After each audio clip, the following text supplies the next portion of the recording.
बंधुओं, अगर आप वैष्णव हो, भक्त हो, तो आपके अंदर 3 निष्ठाएं होनी चाहिए। पहली, नाम निष्ठा। एक दिन भी आपका व्यतीत नहीं होना चाहिए किसी भी नाम को जपे बगैर। कोई भी नाम जपिए, महामंत्र जपो, हरे कृष्ण कृष्ण कृष्ण हरे हरे। युगल मंत्र जपो, राधे कृष्ण कृष्ण कृष्ण राधे राधे। या फिर एक ही नाम जप लो, श्री राधा श्री राधा श्री राधा, श्री कृष्ण श्री कृष्ण श्री कृष्ण, जो प्रिय लगे। हम तो ये कहते हैं वृंदावन जपा करो, वृंदावन वृंदावन वृंदावन वृंदावन। क्यों? श्री किशोरी जी को जपोगे तो केवल किशोरी जी आमेंगी, ठाकुर जी को जपोगे तो केवल ठाकुर जी आमेंगे। लेकिन वृंदावन, वृंदावन जपेंगे तो गिरिराज जी भी आमेंगे, यमुना जी भी आमेंगी, रज भी आवेगी, गोपेश्वर महादेव भी आएंगे, सब आ जाएंगे। इसलिए वृंदावन जपो। पहली नाम निष्ठा। दूसरी तुलसी निष्ठा, तुलसी जी के प्रति निष्ठा, नित्य तुलसी आराधन या तुलसी धारण। और तीसरी है एकादशी निष्ठा। एकादशी कोई मनोकामना पूर्ति के लिए धारण नहीं की जाती है। एकादशी के पीछे कोई ऐसी भावना नहीं कि आप एकादशी करने लगेंगे तो आपके रोग दूर हो जाएंगे, आपकी माताजी स्वस्थ हो सकता है, नहीं होगा ऐसा नहीं कह रहे हैं, पर उसी के लिए नहीं करनी है एकादशी। एकादशी से यह लाभ भी हो सकता है कि आपके बड़े से बड़े रोग, बड़ी से बड़ी यात्राएं, बड़े से बड़े जीवन में आने वाले कष्ट, विपत्ति, आपदाएं भी दूर हो जाएं। एकादशी का वो बल तो है। पर एकादशी मूल रूप से किस लिए करनी चाहिए? भगवत प्राप्ति के लिए।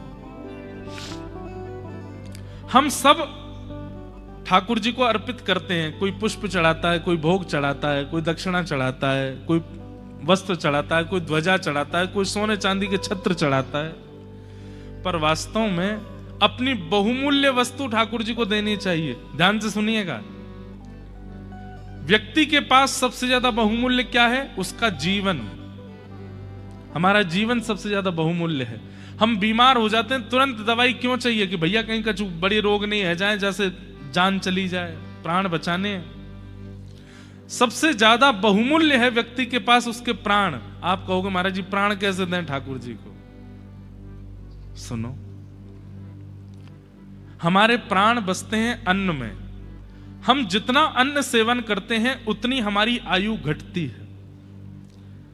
अगर आप रोज सुबह शाम, जो व्यक्ति 3 से ज्यादा बार भोजन करता होगा, अन्न खाता होगा, फल खावे, फ्रूट्स खावे, वो बात अलग है, लेकिन 3 से ज्यादा बार भोजन करता होगा, मान लीजिए 4 बार करता है, 5 बार करता है, अन्न सेवन करता है, 6-6, 7-7 बार अन्न सेवन यदि दिन में करता है, तो वो व्यक्ति बहुत जल्दी भगवत धाम जाने वाला है। उसके प्राण बचने वाले नहीं है।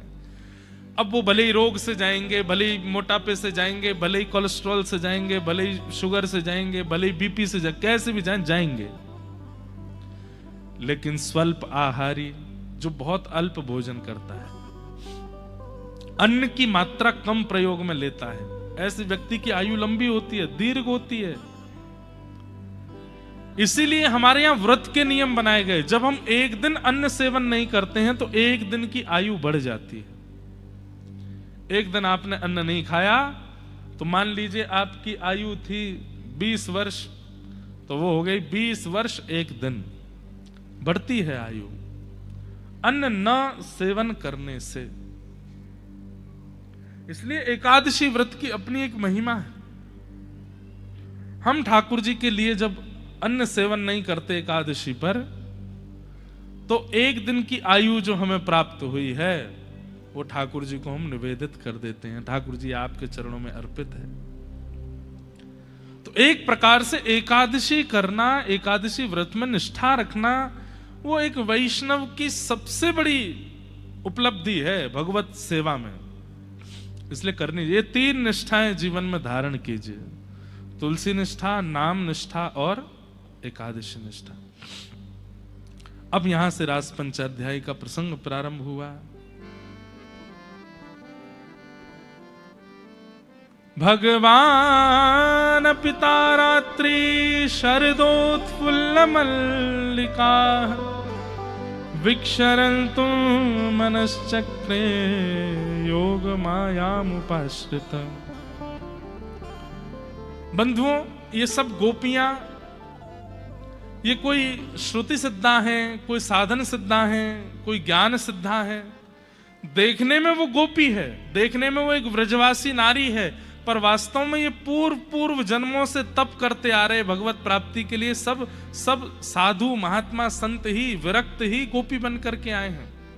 और इसका प्रमाण भी मिलता है कि दंडकारण्य वन में जिन ऋषियों को ठाकुर जी दर्शन नहीं दे पाए थे राम स्वरूप में, दंडकारण्य वन के समस्त वही संत ब्रजमंडल की गोपी बन करके आए। अंते यामति सा गति, अंत में जो आप चिंतन करते हुए प्राण त्यागते हैं, अगले जन्म में आपको वो मिलता है। ये सब ऋषि महात्मा संत जो हजार वर्ष से तपस्या में बैठे हैं, उनकी तपस्या का केवल एक ही कारण है, एक ही मूलभूत है, भगवत प्राप्ति। और जब त्रेता युग में इनको ठाकुर जी नहीं मिले, तो ये अपने तप के प्रभाव से द्वापर में गोपी बन करके आए। इसीलिए जा दिन से ठाकुर जी को जन्म भयो है, वही दिनाते गोपी उनको प्रियतम रूप में देखती है। कोई 6 दिन के बालक को प्रियतम कैसे मान सकता है? कोई 3 वर्ष के बालक के प्रति प्रियतम भाव कैसे रख सकता है? कोई 5 वर्ष के बालक के प्रति पति की भावना कैसे कर सकता है? इसका मतलब क्या है? ये गोपियां ये सामान्य नहीं है, ये पूर्व जन्म के ऋषि हैं, संत हैं, और ये वर्षों से तप कर रहे थे ठाकुर जी की प्राप्त करने का। इस बार जब ठाकुर जी कृष्ण बन के आए और ये गोपी बन करके आए हैं, तो ये उसमें विक्षेप नहीं चाहते हैं, ये बस उनको प्राप्त करना चाहती हैं। और वास्तव में श्री कृष्णावतार जन्म जन्मों से तप कर रहे सब ऋषि महात्मा संतों की तपस्या का फल दिया है ठाकुर जी ने उनको। ये सब गोपियां कात्यायनी पूजन करती थी और श्री कृष्ण को पति रूप में मांगती थी। एक दिन ठाकुर जी चीर हरण कर ले गए। क्यों? क्योंकि प्रातःकाल ब्रह्म मुहूर्त में निर्वस्त्र स्नान करती थी, तो ठाकुर जी ने समझाया कि निर्वस्त्र मत नहाया करो, कोई मनचला व्यक्ति तुम्हारे वस्त्र ले गया तो। गोपियां बोली बात मत बनाओ, हमें मत समझाओ, हमें सब पता है क्या करना है। ठाकुर जी बोले कल को कोई और हरण करे, हम ही करके दिखा देते हैं। अगले दिन ठाकुर जी ने ही चीर हरण कर लिया। गोपियां सब बोली कृष्ण ये अच्छी बात नहीं है। ठाकुर जी बोले मेरी जगह कोई और करता तो? हमने समझाया था ना। और 2 कारण थे।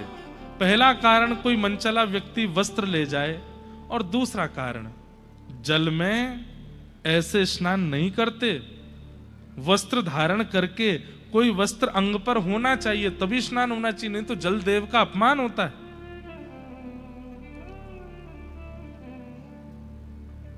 गोपियों ने ठाकुर जी से पूछा कि हे नाथ, अब कब तक ये लीला चलेगी? हम सब जानते हैं आप साक्षात परमात्मा हो और हम युगों युगों से आपकी प्राप्ति के लिए तप कर रही हैं। कब मिलेंगे आप हमें? कब हमारी भावनाओं को स्वीकार करेंगे आप? ठाकुर जी बोले शरद पूर्णिमा प्रतीक्षा करो और उस दिन हम जरूर मिलेंगे। ठाकुर जी ने शरद पूर्णिमा की आज्ञा कर दी। आज जैसे ही शरद पूर्णिमा का चंद्रमा उदित हुआ, कार्तिक मास चल रहा है और सब गोपियां अपने अपने घरों में कोई काम कर रही है। कोई गौ दोहन कर रही है, कोई भोजन बना रही है, कोई अपने बालक को सुला रही है, कोई अपने पति को भोजन करा रही है, कोई श्रृंगार कर रही है, कोई स्नान कर रही है, कोई वस्त्र पहन रही है। और उसी समय चंद्रमा उदित हुए। अब चंद्रमा उदित होते ही गोपियों का मन रूपी मयूर तो नृत्य करने लगा कि ये वही तिथि है जिस तिथि में कृष्ण ने मिलने की आज्ञा की है। पर हम कैसे जाएं, कहां जाएं? और हम नंद भवन चली भी जाएं, कहीं डांट फटकार के यशोदा मैया ने भगा दिया तो? एक बार कृष्ण बुला ले तो जाएंगे। सब गोपियां तत्पर बैठी हैं कि बस एक बार कृष्ण बुला ले। इतने में ही वंशी बजाई ठाकुर जी ने। मधुर वन में जाकर के वृक्ष के नीचे बैठकर के जैसे ही वेणुनाद किया, वेणुनाद तो रोज होता था और रोज ठाकुर जी की वंशी सुनकर के सब मंत्रमुग्ध हो जाते थे। लेकिन आज की वंशी में कुछ विशेष है। क्या विशेष है? शब्द। दो बातें हैं, स्वर और शब्द। स्वर केवल धुन होती है, उसमें शब्द नहीं होते। वंशी में शब्द नहीं होते हैं, केवल धुन होती है, केवल स्वर होता है। लेकिन आज की वंशी कुछ विचित्र है। क्यों? क्योंकि धुन के साथ साथ शब्द भी आया है, और ये शब्द सबको सुनाई नहीं दिया है। बहुत ध्यान से सुनिएगा। धुन तो सबको सुनाई दे रही है कि ओहो कन्हैया वंशी बजा रहा है, नंद जी को लाला वंशी बजा रहा है। अच्छा एक बात बताएं, जब ठाकुर जी संध्या में वंशी बजाते थे ना, पूरे व्रजमंडल में सन्नाटा, सब अपनी क्रियाएं करते रहते थे, लेकिन सब मौन हो जाते थे। क्यों? वंशी बज रही है लाला की। कोई बात भी करते थे ना तो ऐसे बिना स्वर निकाले, जो फुसफुसाना बोलते ना, ऐसे बात करते थे। क्यों? कृष्ण वंशी बजा रहा है, सुनो। गाय चारा चरते चरते मुख रोक देती थी, ठाकुर जी की वंशी सुनाई दे रही है। कहां तक कहें, तेज व्यार बहती थी हवा की, और उसके कारण वृक्षों के घर्षण की आवाज भी जो होती थी ना, वो भी शांत हो जाती थी। पक्षी चहकना बंद कर देते थे। अरे गैया भी गौशाला में अपने रूप को हिलाती नहीं थी। क्यों? कहीं गले की घंटी बज ना जाए, कृष्ण वंशी बजा रहे हैं। लेकिन आज की वंशी में स्वर है और शब्द भी है, पर वो शब्द सबको सुनाई नहीं दे रहा, केवल उन गोपियों को सुनाई दे रहा है जो रास की अधिकारी है। बहुत ध्यान से सुनिएगा। हजारों लोग कथा में आते हैं और हजारों लोग एक जैसी कथा सुनते हैं, आगे बैठने वाले व्यक्ति से लेकर पीछे बैठने वाले तक। लेकिन उस कथा का प्रभाव हजारों में से केवल 5 के ऊपर होता है। भाग्यनगर की इस कथा को हजारों लोगों ने सुना, लेकिन परिवर्तित होके जाने वाले लोग 4 से 5 ही होंगे। और वे 4 से 5 कौन हैं? 4 से 5 वो हैं जिनको ठाकुर जी ने, जैसे अभी आप सुन रहे हैं, और सुनकर के आपके अंदर कोई विशेष अंतर नहीं हुआ, कोई फर्क नहीं पड़ा, जैसे पहले थे वैसे ही हो, तो आप ये समझो कि आपको स्वर सुनाया ठाकुर जी ने। लेकिन पहले दिन जैसे थे, 7वें दिन वैसे नहीं रहे हैं। आप खुद नहीं समझ पा रहे हैं कि ये परिवर्तन क्यों हो रहा है। तो इसका मतलब वही रास की वेणु व्यास के मुख से आपने सुन ली है, जिससे वो परिवर्तन आ गया है, और वो सबको नहीं सुनाई देती।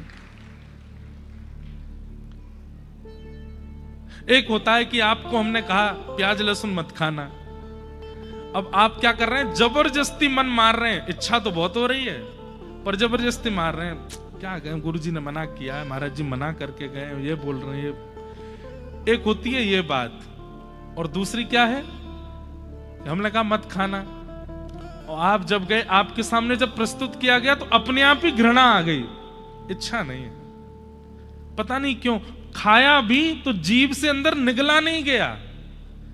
एक होता है खुद को अपने आप परिवर्तित करना, और एक होता है भीतर से कुछ हुआ कि आप अपने आप बदल गए। वो है रास की वंशी। कथा भी एक वंशी है, वेणु है। मैं कौन हूं? मैं भी एक वंशी के समान हूं। आपके सामने रोज 4:30-5 बजे से बजना शुरू हो जाता हूं, 7:30-8 बजे तक बजता रहता हूं। लेकिन कई लोग केवल स्वर समझ के चले जाते हैं, कोई परिवर्तन नहीं होता।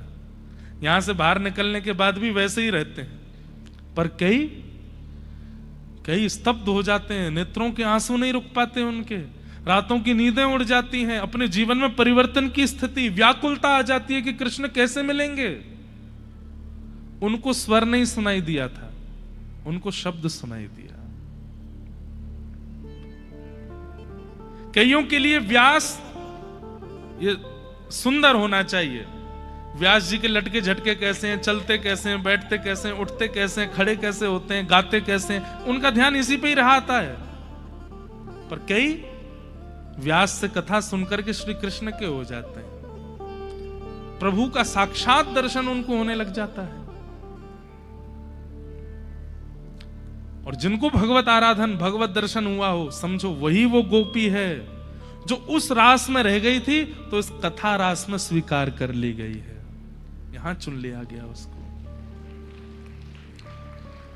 आपके लिए तो कथा विश्राम हो जाएगी कल, पर कईयों के लिए तो ये प्राण निकलने के समान पीड़ादायी होगी कल कथा जब विश्राम होगी। उनको ये लगेगा अब क्या होगा, अब हम क्या, आप ठाकुर जी से मिल तो लोगे लेकिन आपसे अपराध हो सकता है।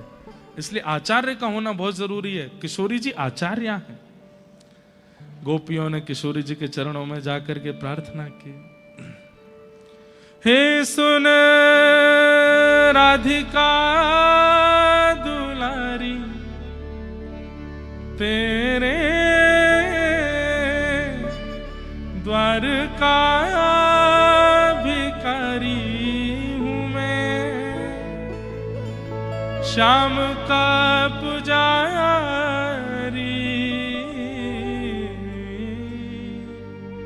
पीड़ा है हमारी हमें श्याम ना मिला, हमें श्याम ना मिला, हमें श्याम ना,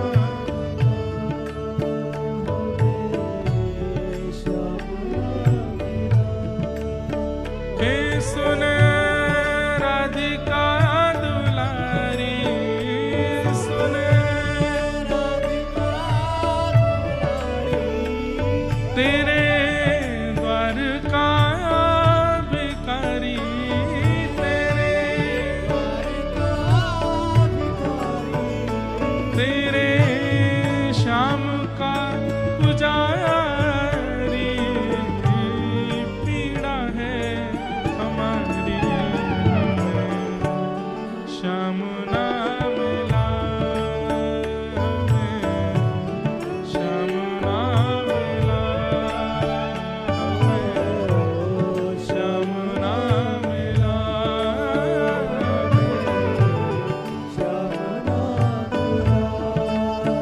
हम सोचते थे कान्हा कहीं उलझन में होगा, सोचते थे कान्हा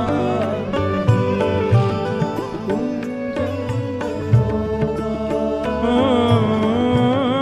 अभी तो मिलन का हमने सुख नहीं होगा, अभी तो मिलन का हमने सुख नहीं होगा।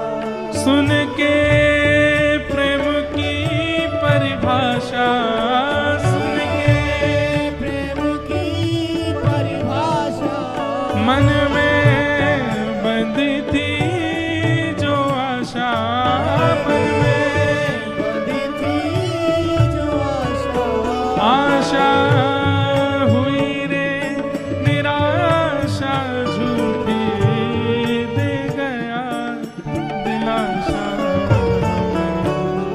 श्याम ना मिला, हमें श्याम ना मिला, हमें श्याम ना मिला, हमें श्याम ना मिला।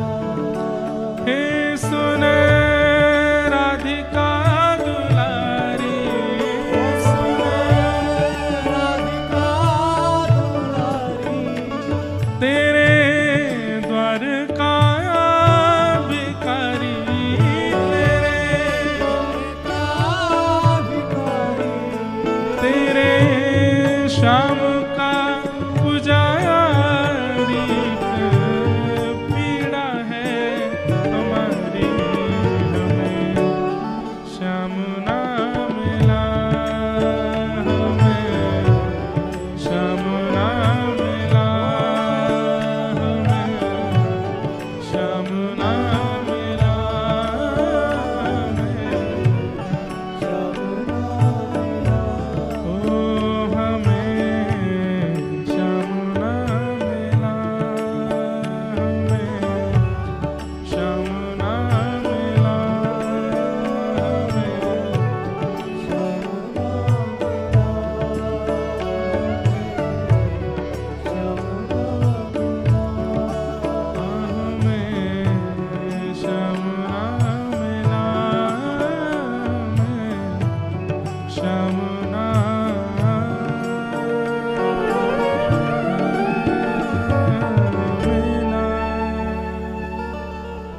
विरह आतुर गोपियां रुदन करने लगी।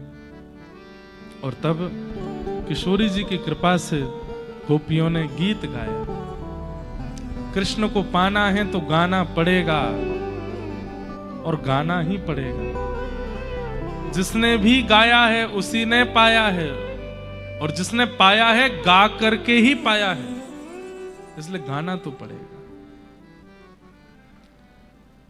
स्वर की आवश्यकता नहीं, राग की आवश्यकता नहीं, भाव और अनुराग की आवश्यकता है। भाव और अनुराग से युक्त होकर के जब व्यक्ति गाता है तो कृष्ण आते हैं। हमारे ठाकुर जी की एक ही कमी है, कान के कच्चे हैं बस। आप कितनों भी सुंदर भोग सामने रख दो, मुंह में पानी आ जाएगा, फिर भी ठाकुर जी कंट्रोल कर लेंगे। कितना भी सुंदर नृत्य कर लो, नेत्रों में इच्छा तो प्रकट होगी कि बाहर निकल के या तो मिले आऊं, लेकिन फिर भी कंट्रोल कर लेंगे। कितना भी सुंदर इत्र लगा दो, श्रृंगार कर दो, तो भी ठाकुर जी कंट्रोल कर लेते हैं। लेकिन जब आप गाते हो तब ठाकुर जी से नहीं रुका जाता, वो कान से नहीं रुक पाते। इसलिए मैं तो कहता हूं कथा में, आपको स्वर मिला है, आप बोल सकते हो, ये कृपा है। लेकिन अगर आप गा सकते हो ना, तो ये बहुत बड़ी कृपा है,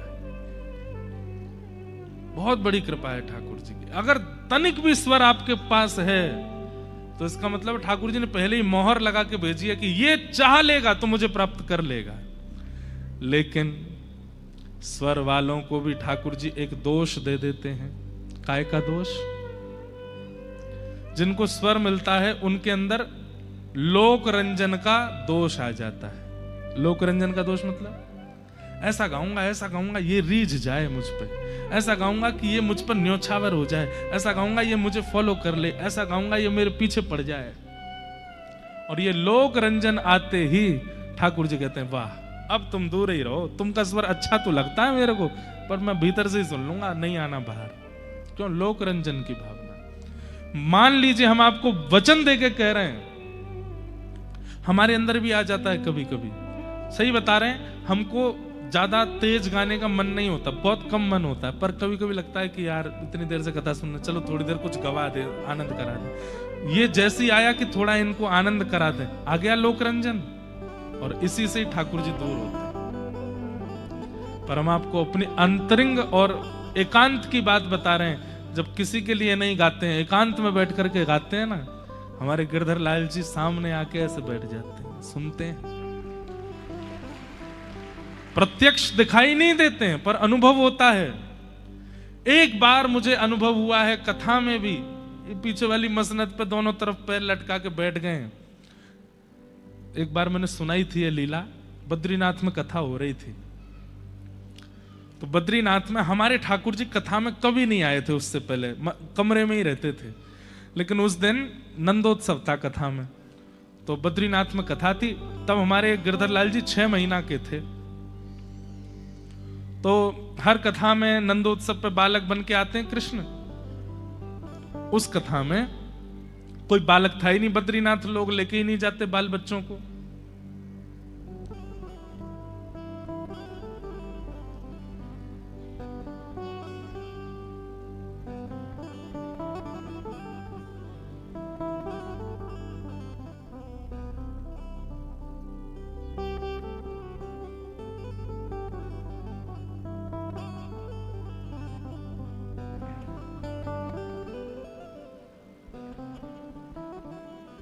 क्या बता रहा था मैं? हाँ, बद्रीनाथ में सुनो ये लीला। तो बद्रीनाथ में कोई बच्चे को कृष्ण, कोई आए नहीं थे बच्चे, तो किसको कृष्ण बनाए? अब यजमान बोले महाराज जी कुछ तो करो। तो हमने कि अपने लाल जी को बुला लें आज पहली बार। तो पिट्ठू होते हैं ना जो बद्रीनाथ में चल नहीं पाते, उनको पिट्ठू लेके चलते हैं 2 लोग, पालकी जैसी होती है, वो पालकी मंगवाई, गंगा जल से धोई, उसको सजाया। और उस दिन मतलब ऐसे हो रहा था जैसे एक माँ बालक को स्कूल भेजती है ना, ऐसा में हो रहा था कि आज पहली बार लाल जी इतनी भीड़ में आएंगे, संभाल के लाना, आराम से लाना, सबको समझा रहा था। क्योंकि मैं तो कथा में बैठ जाता हूँ आके, तब सेवक भी नहीं थे लाल जी के इतने, अब तो सबको सेवा भी आती है। तो जैसे ही ठाकुर जी आए कथा में, मैं बहुत चिंता में था कि ठीक तो होंगे, गिरा तो नहीं गए होंगे, कुछ हो तो नहीं गया होगा। और उसी समय एक क्षण के लिए ऐसा अनुभव हुआ कि जैसे छोटा बालक पीछे अपने पिताजी के ऐसे पीछे से ऐसे हाथ करके और यहाँ ऐसे हाथ करके और इधर मसनद पे दोनों पैर लटका के बैठे और मेरे कान में बोले, मोकू उत्सव बहुत भाम है, तू कर तो रे कर। वो उत्सव बहुत अच्छे लगे।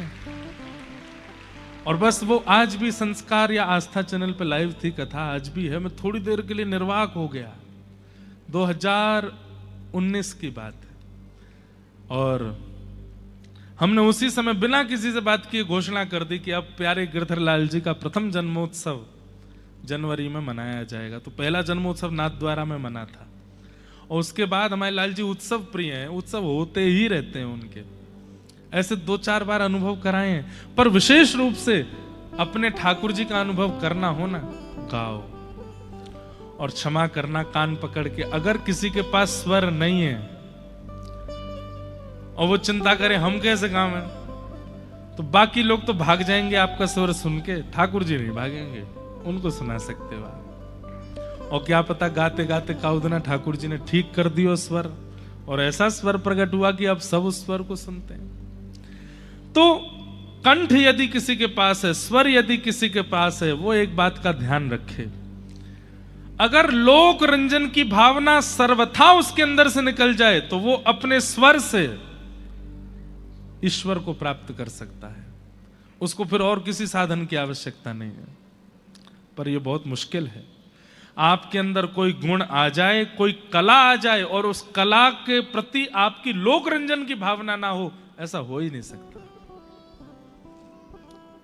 इसीलिए सब लोग फंस जाते हैं लोक रंजन। गोपियों ने गाया और किसी को सुनाने के लिए नहीं, कृष्ण को सुनाने के लिए गाया। तब कथामृतम तप्त जीवनम कभी भी रेडितम कल्मषापहम श्रवण मंगलम श्रीमदाततम भुवि गृह्णन्ति ते भूरिदा जना। एक बात हमारी सुन लीजिए, गोपी गीत याद कर लीजिए। आपको कथा सुनना अच्छा लगता है, वृंदावन जाना अच्छा लगता है, तिलक लगाना अच्छा लगता है, ठाकुर जी के भजन कीर्तन अच्छे लगते हैं, राधाष्टमी जन्माष्टमी उत्सव अच्छे लगते हैं, होली अच्छी लगती है, तो अब वह भी याद कर लीजिए जो ठाकुर जी को बहुत अच्छा लगता है। और वो है कम से कम गीत गोविंद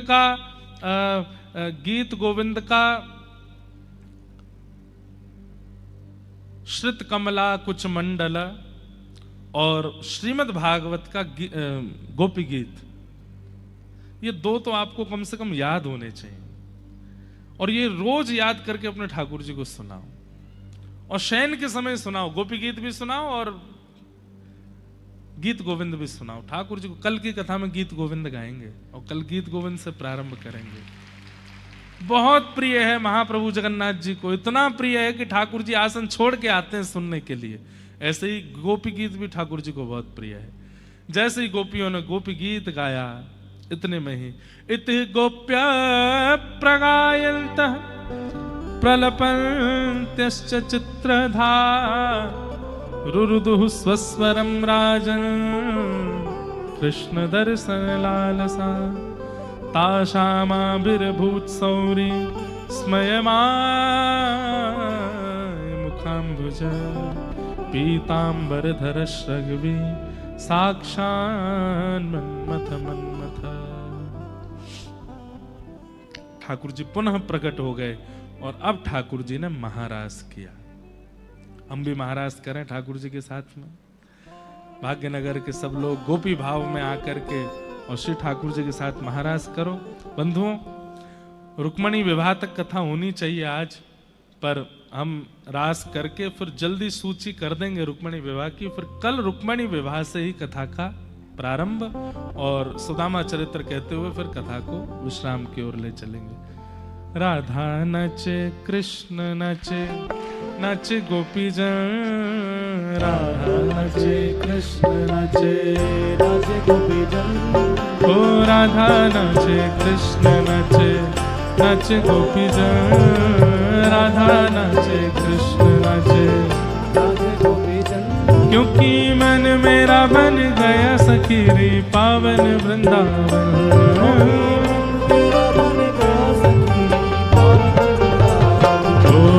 राधा नचे कृष्ण नचे, नचे गोपीजन। राधा नचे कृष्ण नचे, नचे गोपीजन। हे राधा नचे कृष्ण नचे, नचे गोपीजन। राधा नचे कृष्ण नचे, नचे गोपीजन। क्योंकि मन मेरा बन गया सखी पावन वृंदावन।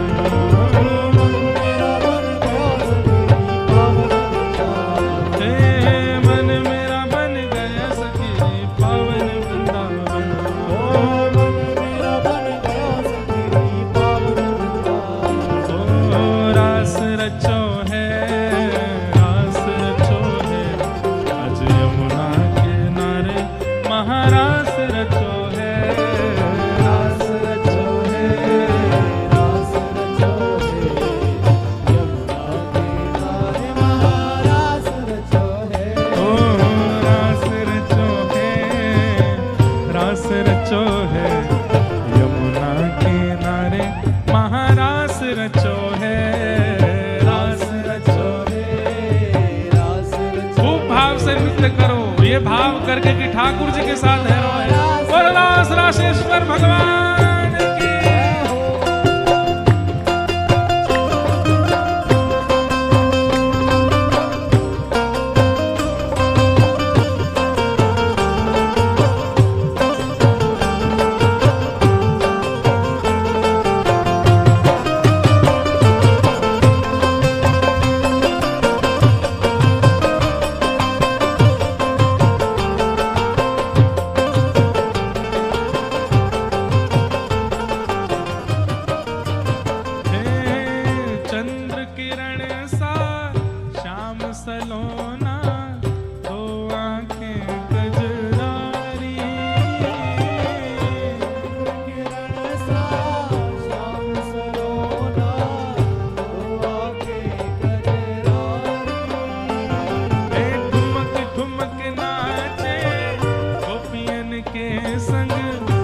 का पालन हारी।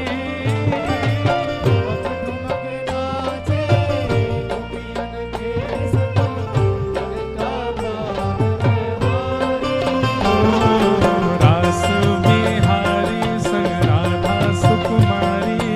रास बिहारी संग राधा सुकुमारी। रास बिहारी संग राधा सुकुमारी। रास ब्रज में विराजे रे श्याम संग राधा नाचे रे। ओ श्याम संग राधा नाचे रे। ओ श्याम संग राधा नाचे रे।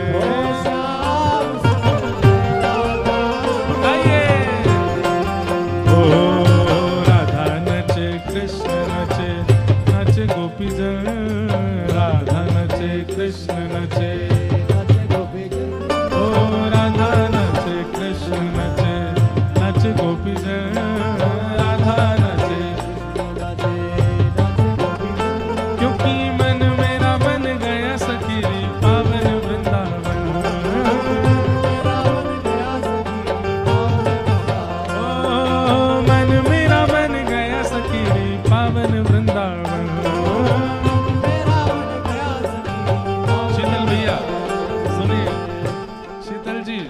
सारे ब्राह्मण नृत्य कर रहे हैं, इनको सामने लाओ, यहाँ नचाओ। आज सब भागवत जी का पाठ कर, असली वक्ता तो कथा के यही हैं। आज इनके संग उत्सव होना चाहिए। बोलो राधा रमण लाल।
बरसन नाचे रे, श्याम संग राधा नाचे रे।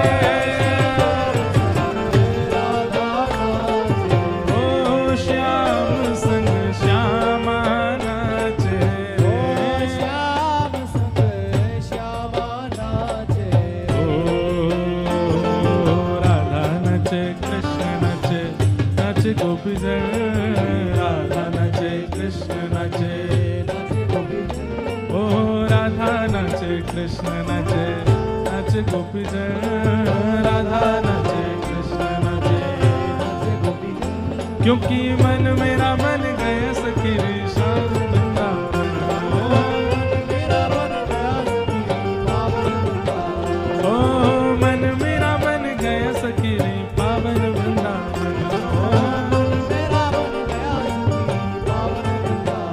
ओ रास रचो है, रास रचो है, आज यमुना किनारे महारास रचो है।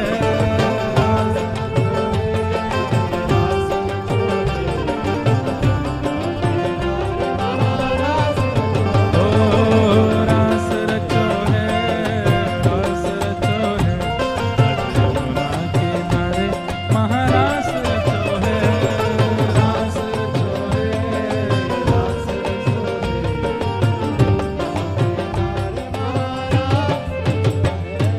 करके इशारों बुलाए गई रे, करके इशारों बुलाए गई, करके इशारों बुलाए गई रे, करके इशारों बुलाए गई।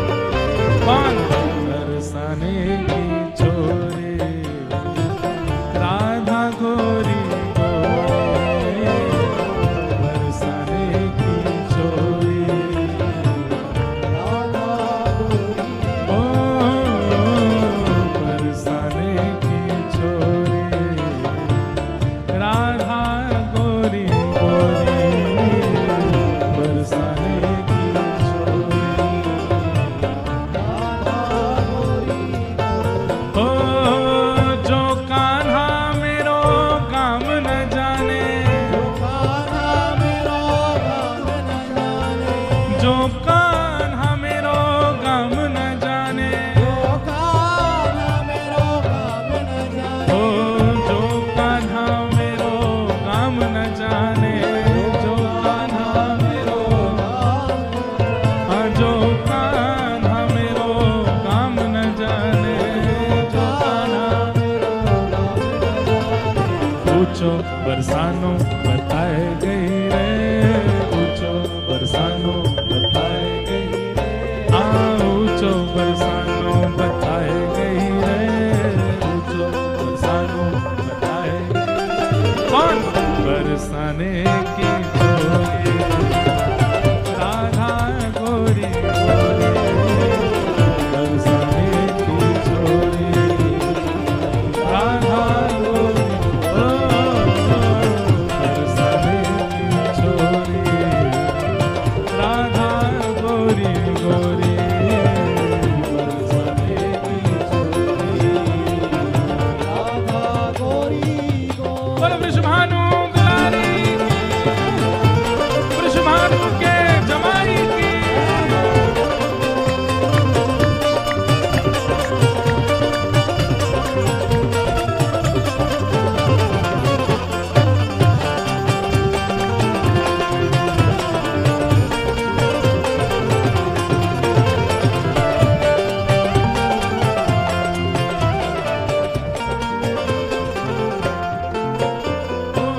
जो कान्हा मेरो नाम न जाने, जो कान्हा मेरो नाम न जाने, जो कान्हा मेरो नाम न जाने, जो कान्हा मेरो नाम न ओ जाने, मेरो नाम न जाने, मेरो नाम न मेरो नाम न जाने, जाने, नाम न जाने, ये तो कछु न जाने।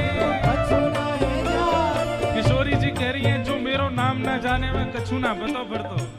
ओ मेरो नाम न जाने, मेरो नाम न जाने, मेरो नाम न जाने, नाम न ओ ये जाने, तो कछु न जाने। कछु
सखियन में, देखो इतनी सारी सखियां हैं। यहाँ पे आज कोई पुरुष ना है, सब सखी हैं।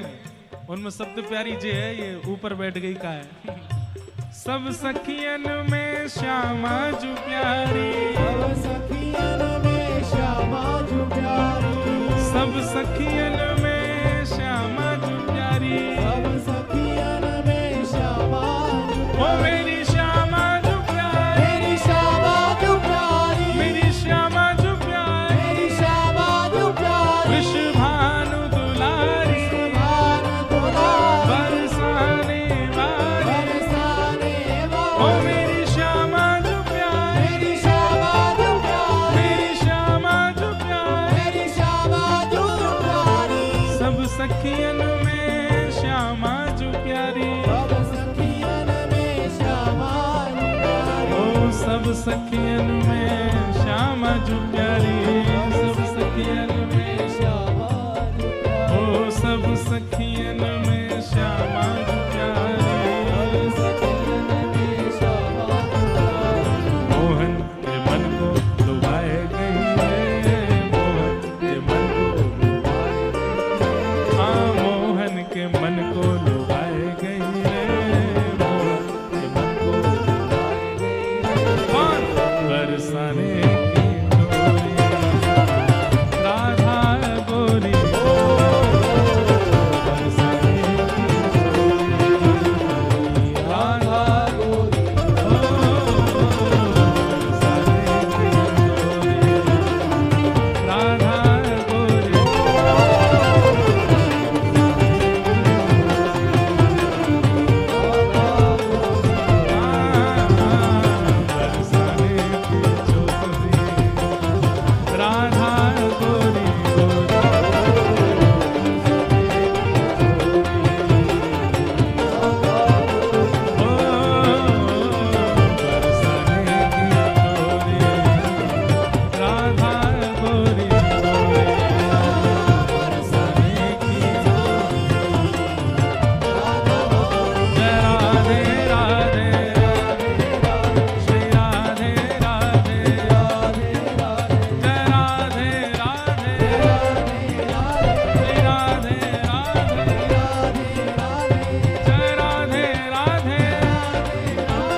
कल हमारे साथ एक लीला हुई। कल रात्रि में महादीप का दर्शन करने के लिए गए, उसके बाद में महाप्रसाद पा लिया। महाप्रसाद पाने के बाद हम दर्शन करने के लिए गए, तो अब जगन्नाथ जी के सामने वैसे सबसे बढ़िया दर्शन बताएं आपको, जो शास्त्रीय बात है कि महाप्रभु जगन्नाथ जी का दर्शन गरुण स्तंभ के पीछे से ही करना चाहिए, पर हमारे साथ दिक्कत ये हो जाती है कि हम जैसे दर्शन करने जाते हैं लोग हमको अपराधी बना देते हैं, हमारे पांव छू छू के। मंदिर में कोई पांव छू रहा हो, कोई कुछ कर रहा हो, तो इस कारण से बहुत अपराध बोध लगता है कि महाप्रभु जी के सामने लोग हमको प्रणाम करते हैं, तो लगता क्या करें। अब कल काजल वाजल लगा के जाऊंगा मैं बढ़िया कालिया बन के, तो कोई पहचाने ही नहीं, मास्क में भी पहचान जाते हैं, तो दर्शन हो। तो फिर ऐसे में फिर क्या करना पड़ता है, पुजारी जी लोग थोड़े हमको आगे से ले जाते हैं, यहां से आप प्रणाम कर लो। मन तो यही रहता है कि पीछे गरुण, क्योंकि महाप्रभु चैतन्य महाप्रभु ने, श्रीमद रामानुजाचार्य जी महाराज ने, श्रीमद वल्लभाचार्य जी महाराज ने, सब आचार्य चरणों की प्रधानता है कि सबने गरुण स्तंभ के पीछे से ही दर्शन किया, और शास्त्रीय प्रमाण है कि वहां से दर्शन करना ही दर्शन गिना जाता है। आप गरुण स्तंभ के पीछे से देख लो, उसके बाद आगे आ जाओ, चलेगा। लेकिन गरुण स्तंभ के पीछे नहीं गए हैं और सीधे आगे चले गए हैं तो आपका दर्शन अधूरा माना जाएगा। तो कल हम चले गए दर्शन करने, तो गरुण स्तंभ पे जा ही नहीं पाए, पहले ही हाथ पकड़ के ले गए, बोले चलो भीतर आगे। अब आगे ले जा करके महाप्रभु जी के सामने बैठ गए, बलभद्र जी के दर्शन, सुभद्रा जी के दर्शन, लेकिन मन में एक क्षोभ चल रहा था कि गरुण स्तंभ के पीछे से दर्शन नहीं हुआ। वहां से देख के फिर भले ही आगे आ जाता, लेकिन एक बार उसके पीछे से देखना था। उसके पीछे कारण है कि गरुण जी कौन है, गरुण आचार्य हैं, जीवाचार्य हैं। और आचार्य सन्निधि में जब आप दर्शन करते हैं तो ठाकुर जी किसको देखते हैं? ठाकुर जी आपको नहीं देख रहे, ठाकुर जी किसी को नहीं देख रहे, ठाकुर जी तो आचार्य को देख रहे हैं। और आचार्य के हाथों के नीचे जो खड़ा हो जाएगा तो आचार्य चरण ठाकुर जी को इशारा कर देंगे, ये खड़ा है मेरी सन्निधि में, इसको भी देख लो। तो ठाकुर जी उसको भी देखते हैं। इसलिए आचार्यों के सहित दर्शन, गरुण जी के सहित दर्शन होना चाहिए। आप गरुण जी के बिना आश्रय के दर्शन को जाएंगे तो ठाकुर जी तो नेत्र बड़े बड़े हैं। अब जैसे इतनी भीड़ यहां बैठी है, हमको सब स्पष्ट थोड़ी दिख रहे हैं, बस दिख रहे हैं, किसी का चेहरा याद थोड़ी, ऐसे ठाकुर जी को दिखते हैं। लेकिन हमको सामने श्रीनाथ जी दिख रहे हैं, पीछे श्रीनाथ जी विराज रहे हैं। अब सोच लीजिए कि मान लीजिए ठाकुर जी जीवाचार्य बने बैठे, अब श्रीनाथ जी के बिल्कुल बगल में आके कोई खड़ा हो जाएगा तो वो जरूर दिख जाएगा। ठीक वैसे ही गरुण जी आचार्य हैं, उन आचार्य की सन्निधि में आकर के कोई खड़ा हो जाएगा, उसको महाप्रभु जी जरूर देखते हैं।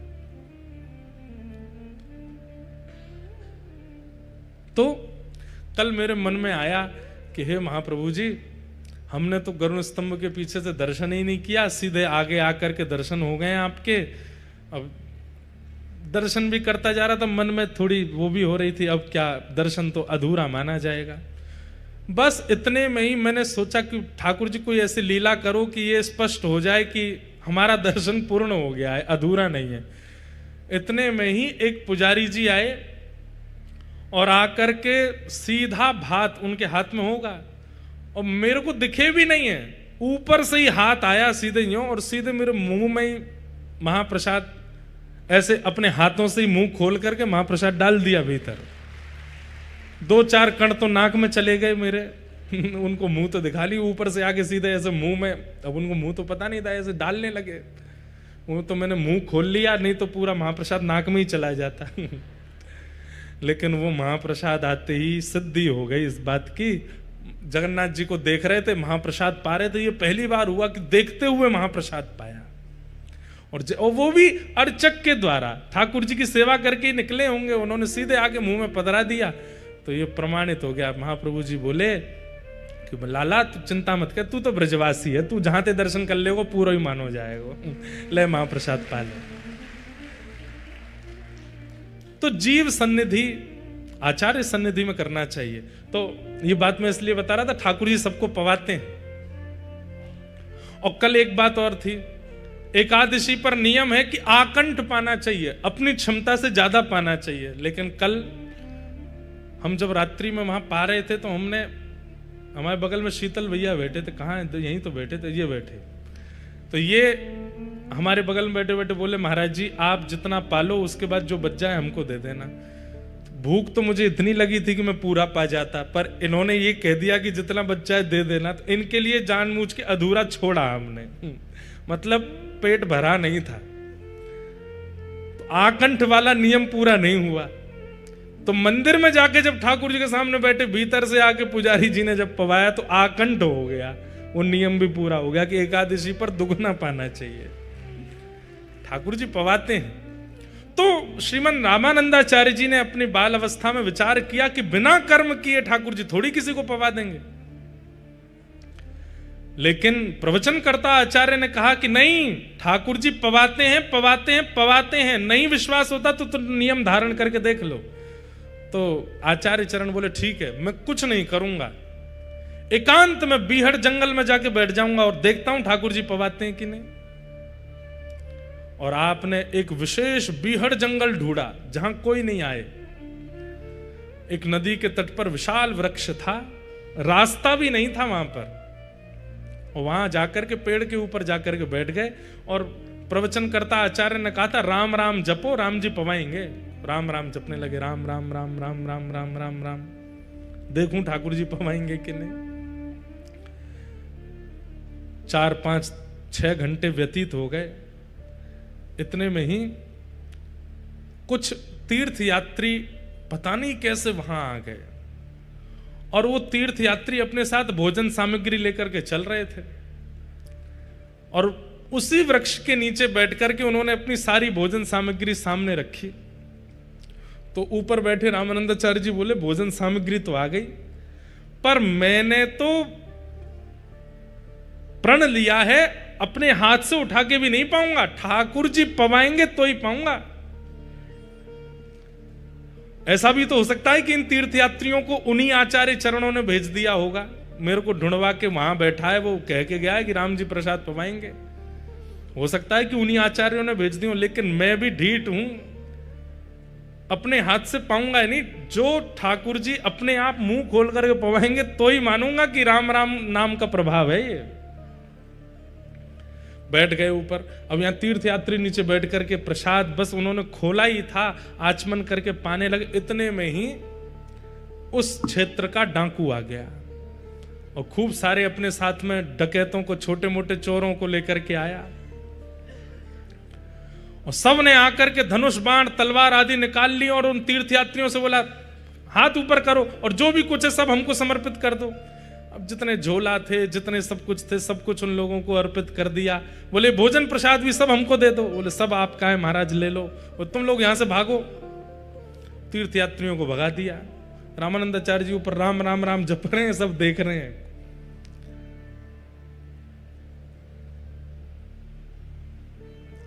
इतने में ही अब वो सब लोग बैठे, बोले महाराज धन धान्य तो ज्यादा नहीं मिला लेकिन भोजन बढ़िया मिल गया है, आइए चकाचक पाते हैं। तो जो मुखिया था डाकू का, बोला सुनो सुनो रुको, ये बीहड़ जंगल है, यहां कोई आता तो नहीं है, ये तीर्थयात्री यहां कैसे आ गए? इस बीहड़ जंगल में हम लोग ही घूमते हैं, कहीं ऐसा तो नहीं राजा बहुत दिन से हमको पकड़वाना चाहता है और हमको पकड़वाने के लिए उसने इन तीर्थयात्रियों को भेजा और ये सुंदर सुंदर पकवान बनवा करके भेजे ताकि हम जब लूटें तो ये पकवान भी हमारे पक्ष में आ जाएं। और इन पकवानों में हो सकता है राजा ने कुछ विष आदि मिला दिया होगा ताकि हम पावें तो हम सबके प्राण निकल जाएं और राजा का जो भय है हमसे वो दूर हो जाए। मुझे तो लगता है इन पकवानों में कुछ मिला हुआ है।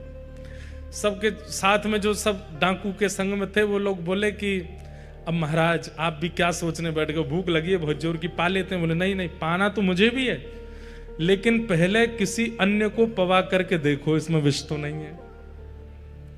अब बोले अन्य कौन है? वो तीर्थयात्री थे, उनको आपने भगा दिया, ढूंढो कोई तो मिलेगा। इतने में ही जिस वृक्ष पर रामानंदाचार्य जी बैठे थे, अपने आप ही उनके बगल का एक फल टूट के नीचे गिरा। फल जैसे ही नीचे गिरा, डाकुओं की दृष्टि ऊपर गई। ऊपर देखे तो रामानंदाचार्य राम राम राम राम जप रहे थे। पकड़ो इसको, नीचे बुलाओ। पकड़ करके नीचे बुलाया। बोले हाथ पैर बांधो। हाथ पैर बांध दिए। बोले इसका मुंह खोलो। जैसे ही मुंह खोला, बोले अब इसको पवाओ। अब यहां तो डाकू ये देखने के लिए पवा रहा था कि भाई इसमें विष है कि नहीं, लेकिन जैसे ही प्रथम ग्रास डाला, आचार्य चरण के नेत्र अश्रु से भर गए। अब पवाने के बाद में रामानंदाचार्य जी बोले पवा भी देंगे, चबाऊंगा भी खुद नहीं। राम जी मुंह खोल के चबाएंगे तो ही पाऊंगा। अब मुंह में तो दे दिया, अब यहां तो इनका नियम चल रहा है, लेकिन वो डाकू सोच रहे हैं जरूर इसमें विष है इसलिए खा नहीं रहा, इसका मुंह पकड़ के जबरदस्ती खवाओ। रामानंदाचार्य जी रुदन करने लगे। थोड़ी देर बाद जब मुक्त कर दिया, डाकू बोले विश्वास नहीं है, हम भी पा लेते हैं। पा करके चले गए। उसी दिन आपने घर बार त्याग दिया और श्री राम आश्रय ले लिया। बोले भैया आज प्रण करके ये अनुभव हो गया कि राम जी पवाते। और ये बात हम केवल सुना के आपको आनंदित कर रहे हैं ऐसा नहीं है। 7 दिन है जगन्नाथपुरी में, किसी एक दिन करके देख लो।